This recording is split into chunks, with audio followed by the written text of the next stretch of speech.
Assalamualaikum warahmatullahi wabarakatuh. Saya Sayyidur Rahman.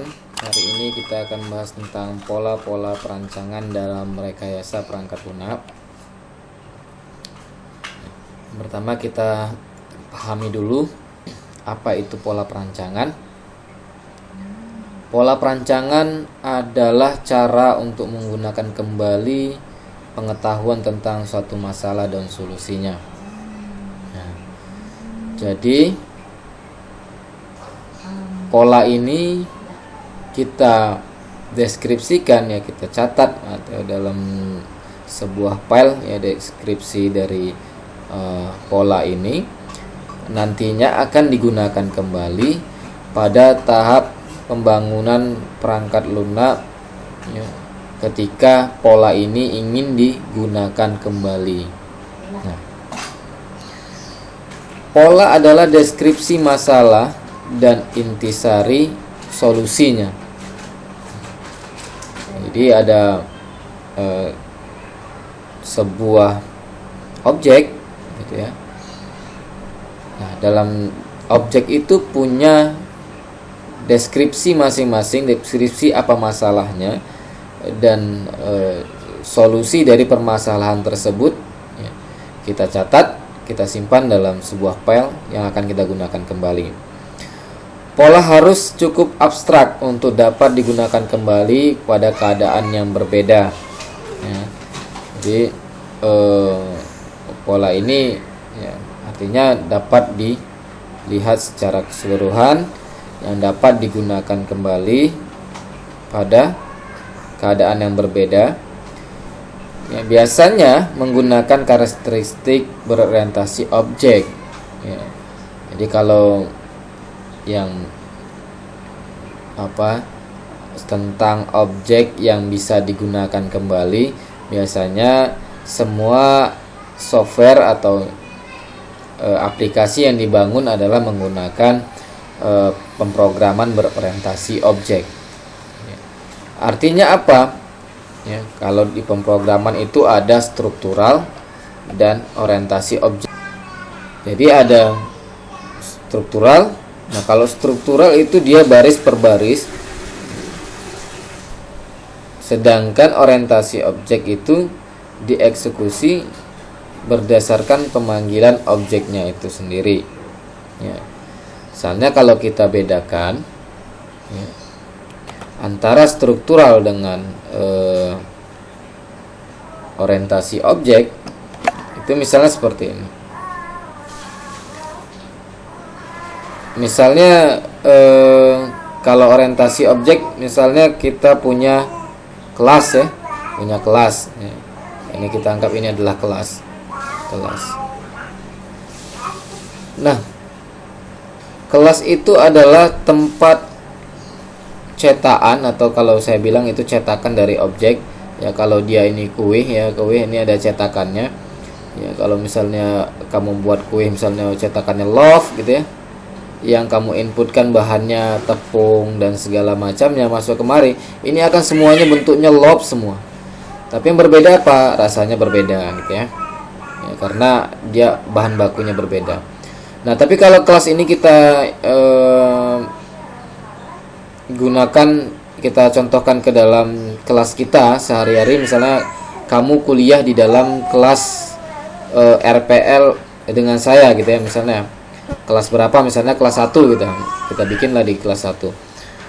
Nah, di dalam satu kelas ini materi yang diberikan sama, fasilitas yang diberikan sama, ya.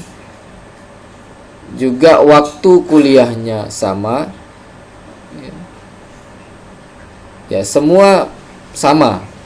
Hanya saja objeknya itu kamu yang masuk ke dalam kelas ini berbeda-beda, sehingga keluarannya itu pasti berbeda, berbeda output, ya, walaupun dia sama inputannya, maksudnya sama kelasnya, yang diharapkan itu sama hasilnya, ya, tapi dia kualitas pemahamannya berbeda-beda. Nah, itu objeknya dalam apa? Manusia. Tapi kalau kita contohkan misalnya kelas manusia gitu ya. Kalau di dalam game misalnya ada game ya, game PES misalnya, itu tentang bola gitu ya. Kita bisa ngedit player ya, ngedit pemain. Nah, yang di edit itu misalnya hidungnya ya, kelas hidung ada ya, tinggal ubah warna dan segala macam ya yang di input ya. Jadi ketika kita mau membangkitkan objek yang lain, kita tinggal menggunakan kelas itu aja, ganti warna kulit, ganti bentuk hidung dan segala macamnya. Tapi template-nya tetap sama. Dibeda dengan struktural. Ya, kalau kamu mau menggunakan struktural maka perbaris dia. Jadi kalau mau membuat manusia wajah yang lain, kamu buat lagi baris program yang lain ya. Jadi dia akan mengeksekusi banyak program gitu ya, dibanding dia tinggal manggil aja, panggil kelas ini gitu ya. Kalau yang tadi tinggal panggil kelas yang tadi gitu ya, di dalam baris program itu. Jadi lebih mudah menggunakan orientasi objek dibanding dengan program struktural. Nah, kita bahas orientasi objek yang di sini seperti adalah pewarisan atau inheritance ya. Pewarisan atau inheritance. Ini yang sering digunakan pola-polanya ya, dia gunakan kembali. Artinya apa? Kelas ini misalnya kalian adalah mahasiswa TI di Universitas Harapan. Ini satu kelas semua ya. Nah, di TI ini punya banyak cabang ilmu, atau ada 3 peminatan. Ini punya 3 peminatan, yaitu robotik gitu ya, robotik misalnya. Apalagi jaringan. Terakhir apa? Terakhir multimedia misalnya. Media. Ini kelasnya sama awalnya, tapi dia ada warisan inheritance ya, yang khusus dalam satu kelas ini adalah robotik misalnya. Semua sifat yang di sini diambil sifat utamanya. Dia pun bisa programming, dia bisa membuat objek 3 dimensi, dia bisa tahu dasar dari jaringan. Tapi ada khususnya ya, yang membedakan antara yang lainnya, yaitu khusus robotik dan jaringan dan multimedia. Ini membedakannya ada 3 membedakan. Jadi ini menggunakan inheritance atau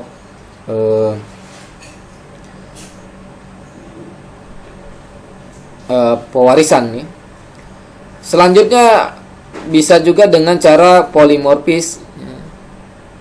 Poli itu banyak ya, morfis itu bentuk, banyak bentuk. Nanti satu objek ya, satu objek ini, kalau ini tadi kelas ya, pewarisan kelas diwariskan ya, diwariskan ke kelas TI informatika, diwariskan ke kelas robotik. Semua sifat dari kelas ini ya, misalnya tadi programming dan segala macamnya itu ada di sini, tapi dia membedakannya aja untuk ini dan ini ya, jaringan dan multimedia. Ini yang membedakan kelas ini mengadopsi semua yang ada di sini, hanya menambah sedikit parameter yang membedakan tentang jaringan dan multimedia.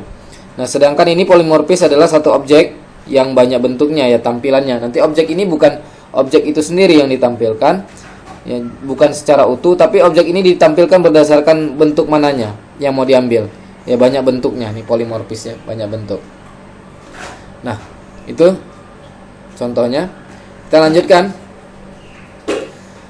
Elemen pola yang biasa kita gunakan adalah kita deskripsikan melalui sebuah tabel. Nanti tabel ini disimpan ya untuk kalau dalam skripsi itu dibuat tabelnya gitu ya. Pola ini apa, elemen ini apa, kegunaannya apa, solusinya apa dan segala macamnya. Tapi kalau di dalam membuat perangkat lunak, ini menjadi dokumentasi. Ketika nanti membuat satu pola yang sama, kita buka saja dokumentasi ini sehingga kita bisa membuat pola-pola baru berdasarkan pola yang ada.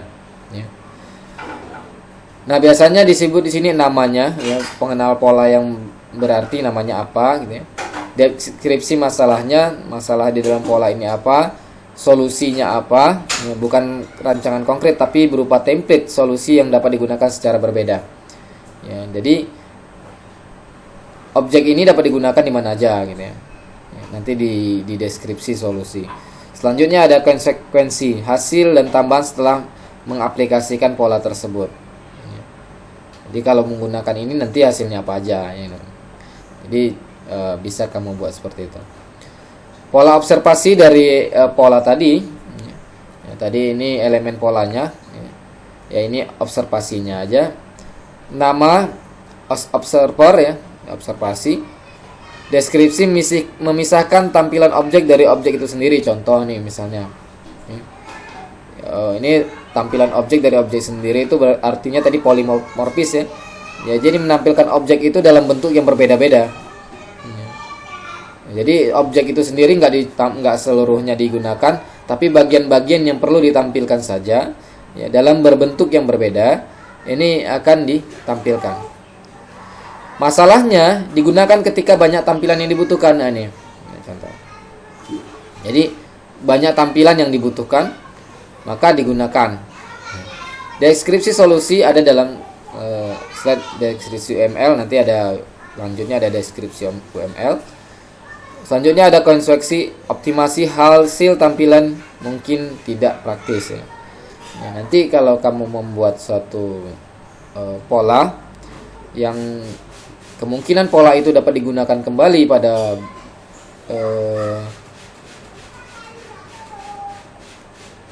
aplikasi-aplikasi berikutnya atau dalam aplikasi itu sendiri dengan bentuk yang berbeda, ya, pada sub sistem yang berbeda, maka kamu harus mendokumentasikannya seperti ini contohnya. Nah, ini buat tabel, ini namanya patternnya apa, nama polanya apa, observernya apa. Nah, deskripsinya adalah ini contohnya tadi memisahkan tampilan satu objek dari objek itu sendiri, ya. Ya, jadi objek itu kamu mau tampilkan dalam berbentuk yang beda-beda, ya. Dalam banyak situasi Anda harus menyediakan beberapa tampilan informasi seperti tampilan grafis, tampilan tabel, ya. Ini contoh tampilannya berbeda-beda, bisa kamu tampilkan secara grafis, tabel, atau bentuk-bentuk informasi yang dibutuhkan sesuai dengan aplikasi yang dibangun.